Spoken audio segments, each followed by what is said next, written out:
우선 저작권법 안내를 해드리겠습니다.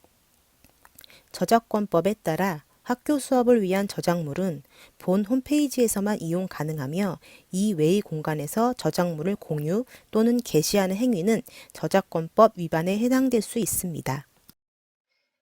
네, 안녕하세요. 시장경제와 금융. 오늘은 이제 국제무역의 확대와 영향에서 그 두 번째 수업을 좀 시작하겠습니다. 아, 네, 오늘의 학습 목표는요, 국제거래의 확대로 나타나는 긍정적 측면과 부정적 측면을 설명할 수 있다. 두 번째, 우리 무역의 확대가 우리 삶에 어떤 영향을 끼치는지 사례를 통해 탐구할 수 있다입니다. 국제거래의 확대의 이 키워드는 바로 이 두 가지입니다.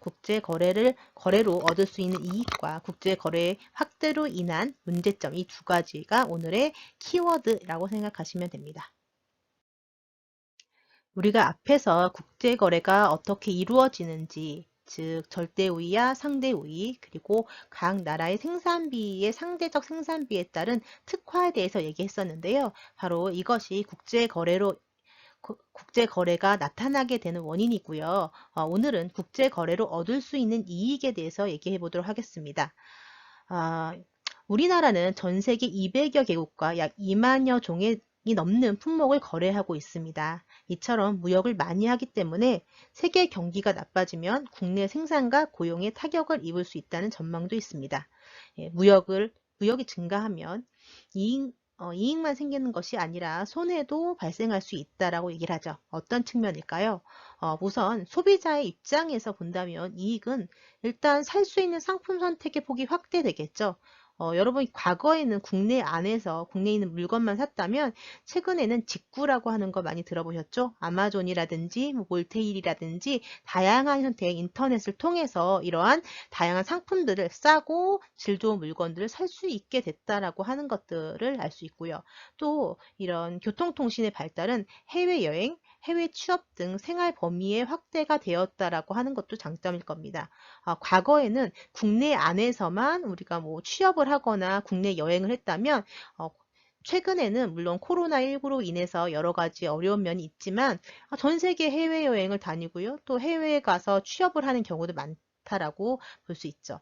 또 기업의 입장에서는 어, 과거에는 국내 안에서 내수 시장이라고 하는데요. 이런 국내 안에서 물건을 생산하고 판매했다면, 그리고 이젠 세계 시장을 대상으로 거래하게 되므로 규모의 경제가 이루어져서 이제 생산을 비를 절감할 수 있다고 합니다. 예, 여기서 이 규모의 경제라고 하는 것은요. 교과서 150쪽 왼쪽에 나와 있는데요. 생산 규모가 늘어나면서 제품 단위당 평균 생산 비용이 감소하는 현상입니다. 쉽게 말해서 여러분 물건을 하나씩 사게 되면 비싸지만 저희가 공동구매라고 하는 걸 하죠. 공동구매. 이거 왜 하나요? 공동구매라고 하는 거는 여러 사람이 물건을 구매하게 되는 거잖아요. 이런 공동구매를 하게 되면 수요가 많아지니까 그만큼 싸게 물건을 구입할 수가 있죠. 똑같은 차원에서 기업도 이러한 많이 팔 수 있는 어떤 시장이 넓어지기 때문에 물건을 만드는 생산비가 절감될 수 있다고 볼 수 있고요. 또 이런 해외 시장의 개척에 따른 매출 및 이용이 증가할 수 있겠죠. 우리나라는 5천만 명의 인구라고 하는데 세계 인구 생각해 보세요. 70억이 넘는 인구잖아요, 사실은. 그러니까 이러한 세계를 대상으로 100원짜리 물건을 하나 팔더라도 얼마나 많은 이득을 받을 수 있을까요? 또 해외 시장으로 넓히게 됨으로써 이러한 끊임없는 기술 개발에 따른 생산성이 향상될 수 있다라는 것. 또 그리고 이러한 것들이 계속 커져서 어떤 무역 이익으로 인해서 국가 전체적으로는 경제 성장도 할 수 있겠죠. 네, 앞에서 얘기했다시피 국가적으로는 이러한 소비자로서의 이익, 그리고 기업에서의 이익도 있지만 국내 경제 활성화에 따른 경제 성장 및 일자리가 창출될 수 있다. 즉, 기업이 세계로 확대해 나가면서 물건을 많이 만들게 되고 그런 물건을 많이 만드는 것이 일자리를 창출할 수밖에 없겠죠. 예를 들어서 공장을 만든다든지. 이런 일자리가 창출되면 당연히 사람들은 그 소득으로 물건을 살 것이고 물건을 사고 소비하는 과정 속에서 경기가 좋아지고 경제가 성장하겠죠. 또 국가 간 노동력과 기술의 이전에 따른 개발도상국의 경제 발전 기회가 획득할 수 있다. 즉, 앞에서 우리가 국제거래가 나타나게 되는 이유에서 상대적 생산비의 차이라고 얘기했었잖아요. 그럼 우리는 기술을 가지고 있고요. 예를 들어서 물건을 더 싸게 만들기 위해서 생산비가 적은, 예를 들어서 개도국으로 간다면 그곳에 노동력과 기술의 이전에 따른 경제발전 기회를 획득할 수 있다. 우리가 만약 개발도상국이라면 똑같은 일을 겪을 수 있겠어. 또 정치적, 사회문화적 측면에서 국제 협력이 늘어날 수 있다라는 거예요. 왜냐면 이제 국제사회가 국제 분업을 하기 때문이라고 볼 수 있겠죠. 그 대표적인 것으로 여러분 150쪽 아래 보시면 알아볼까요? 국제거래의 다변화를 보시면 좋을 것 같아요. 자, 여러분 교과서에서는요, 한류 수출액이라고 하는 요것만 나왔거든요. 갈수록 지금 이러한 그래프를 볼 때는 그래프의 제목, 그 다음에 X축, Y축을 보셔야 됩니다. 지금 제목은 한류 수출액이고요. X축은 연도가 나오고요. Y축은 금액이 나오죠. 100만 달러예요, 단위가. 자, 그럼 갈수록 소비재 관광, 문화 콘텐츠가 늘어나고 있다는 얘기죠. 앞에서 우리가 배울 때 대한민국 과거의 노동 집약적인 산업에서 이제는 기술 집약적인 산업으로 변해가고 있다라고 했는데요. 이제는 이제 기술 집약적을 넘어서 이런 문화 콘텐츠를 판매한다는 얘기예요. 그래서 여러분 교과서에는 2015년까지밖에 없지만 가장 최근에 이런 코로나19로 인해서 사실 세계 경기가 상당히 좋지 않은 면이 있잖아요. 그런데 이제는 직접 사람이 어떤 이동을 해서 문화 콘텐츠 이동하는 게 아니라 이러한 온라인 콘서트를 통해서 이제 돈을 번다라는 거죠. 그래서 봤던 선생님 최근의 기사가 바로 이거였어요. 75만 명이 본. 이게 아마 BTS 뭐라고 하나? 뭐라고 하죠, 여러분? 말이 생각이 안 나네요. 그렇게 모여서 가입하는 거. 네. 뭐라고 할까요, 여러분? 기억이 안 나네. 네, 어쨌든. 그럼 가입하는 거 있죠? 그럼 가입하는 사람에게는 3만 얼마인가? 2만 9천 원인가의 이러한 공연을 볼 수 있었고요. 가입하지 않아. 팬클럽. 맞아요. 맞아. 팬클럽. 팬클럽이 가입한 사람은 2만 9천 원인가가 있었고, 가입하지 않은 사람은 3만 얼마라고 얘기를 했는데, 75만, 전 세계의 75만 명이 이 온라인 콘서트를 받아서 세계 최대 규모의 유료 공연이었다고 하는 거예요. 직접 BTS가 뉴욕, 예를 들면 멕시코, 아니면 유럽에 가지 않고도 이런 온라인 공연을 통해서 돈을 벌었다는 얘기잖아요. 스타디움 공연으로 이런 거 15회를 맞먹는 약 200억 이상을 가지 않고 해외에 나가지 않고 이런 매출이 추정된다라고 하는 것들이 바로 이런 국제거래의 다변화다라고 봐주시면 되겠죠. 여러분도 뭘 해서 돈을 벌지 한번 생각해 보시면 좋을 것 같아요. 그런데 이런 국제거래가 모든 나라에게 혹은 모든 장점만 있는 건 아닙니다. 이런 국제거래 확대로 인한 문제점도 나타나는데요. 일단 이 국제 경쟁력을 갖추지 못한 기업과 산업은 위축되겠죠. 과거에는 못 만들어도 국내 안에서만 물건을 팔면 됐었는데 그리고 사람들은 몰랐어요. 물건이 안 좋으니 좋은지 비교할 수 없었으니까. 또 물건이 그거밖에 없었으니까. 그런데 이젠 사람들이 싸고 좋은 물건에 대해서 알고요.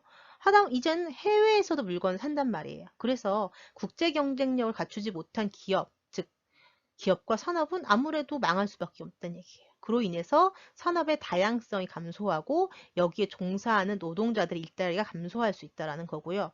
또 선생님 앞단원에서 잠깐 얘기했었는데 무역 의존도에 심화에 따른 국제 경제의 불안정이 나타날 수 있다는 얘기예요. 즉 세계 경제가 불안해지면 국내 경제가 큰 타격을 받게 되죠.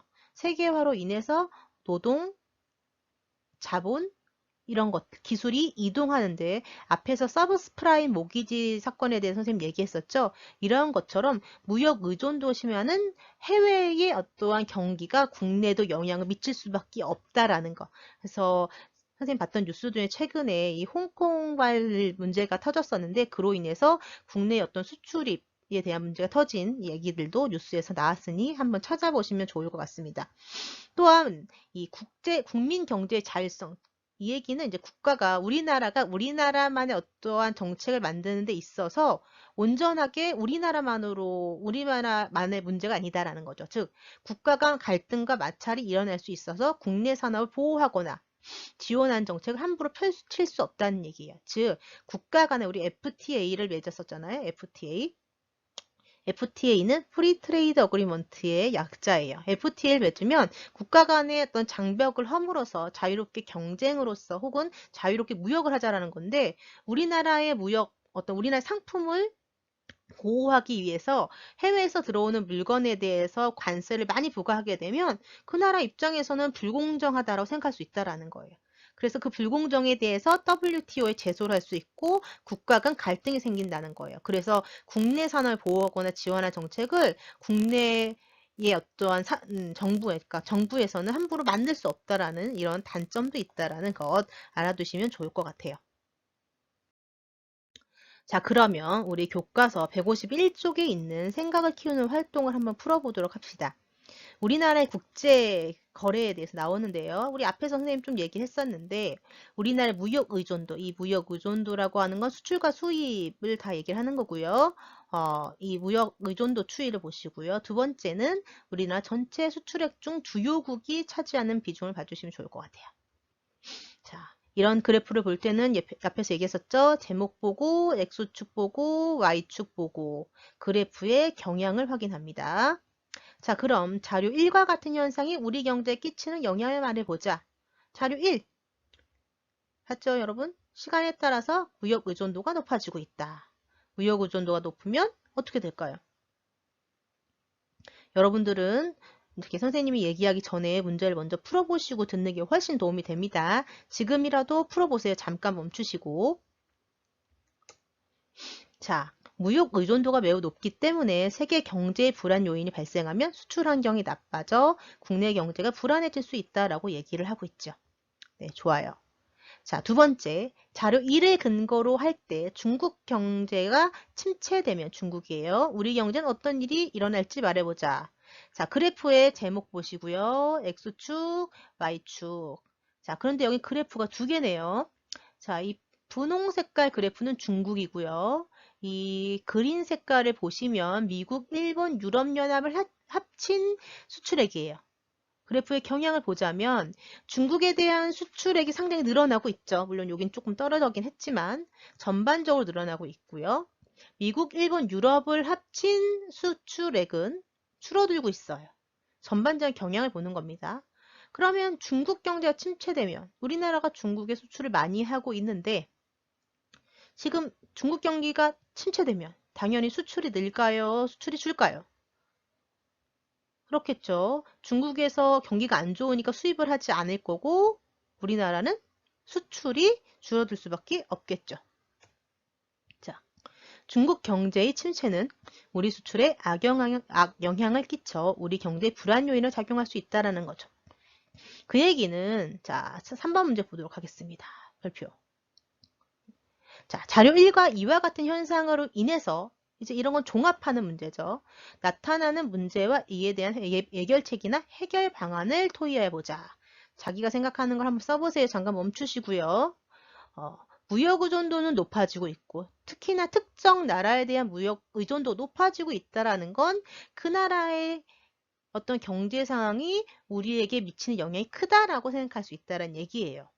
자, 그래서 바로 이렇게 되겠죠. 내수 시장의 활성화를 힘쓴다. 즉, 수출도 물론 중요하지만 국내 시장을 활성화시키는 내수 시장의 활성화를 힘쓴다와 바로 수출 상품의 경쟁력을 강화한다. 즉, 우리나라 물건이 아니면 사용하지 못하게 된다는 거죠. 우리나라 상품이 너무 좋아서 혹은 가격이 너무 저렴해서 혹은 질 좋고 싸서 우리나라 물건을 쓰는 게, 사용하는 게 훨씬 도움이 된다라고 한다면 당연히 수입하는 나라 입장에선 수입을 할 수밖에 없다. 그리고 이와 같이 특정 나라에게 편중된 어떤 수출은 그 나라의 영향을 많이 받으니 수출 시장을 중국이나 이런 것보다는 다양한 나라에 수출하게 되면 그 각 나라에서 미치는 어떤 경제 영향이 줄어들 수밖에 없다라고 생각하면 되겠죠. 자, 이것으로요, 오늘 국제거래의 확대로 인한 영향을 우리가 배워봤습니다. 국제거래로 인해서 어떤 이익도 있지만, 경제성장, 국제협력의 기회가 늘어나고, 규모의 경제가 일어나고, 소비자의 입장, 기업의 입장, 정부의 입장에서 봤었고요. 물론 이런 이익도 있지만, 이로 인한 확대 문제점도 있다. 즉 무역 의존도가 높은 경우에는 어떤 미국 금융위기나 유럽의 재정위기 같은 세계 경제의 불안 요인이 국내의 수출 환경이 영향을 미칠 수 있고요. 연관 산업의 생산이 타격을 받아 국내 경제가 불안해질 수 있다라는 것. 또한 이 자유무역의 확대는 정부가 경제 정책을 자율적으로 운영하는 데 제약을 주게 됨으로써 국내 산업의 어떤 보호나 지원하는 정책을 펴게 되면 그로 인한 외국 정부나 기업의 이해관계가 상충될 수 있다. 그리고 이것은 국가 간 갈등이나 마찰이 일어날 수 있고 정치적 문제로 확산될 수 있다라는 것도 국제 거래의 확대로 인한 문제점으로서 알아두시면 좋을 것 같습니다. 모든 것에는 빛과 그림자가 있듯이 명암이 있다라고 합니다. 국제 거래도 우리나라에서의 국제 거래도 이렇게 어떤 장점도 있으면 단점도 있다는 것. 그러면 장점은 이라면 장점을 어떻게 극대화하고 단점을 어떻게 축소할 것인가에 대해서 한번 고민해 보시면 좋을 것 같아요. 교과서 152쪽을 보면 자유무역 협정에 대해서 나오는데요. 한번 읽어보시면서 국제거래의 어떠한 모습들을 한번 살펴보시면 좋을 것 같습니다. 참고로 스스로 정리하기도 여러분 직접 해보시면 좋을 것 같습니다. 네, 오늘 수업 이것으로 마치고 다음 시간에는 드디어 마지막 단원인 자산관리와 금융생활에 대해서 학습하도록 하겠습니다. 수고하셨습니다.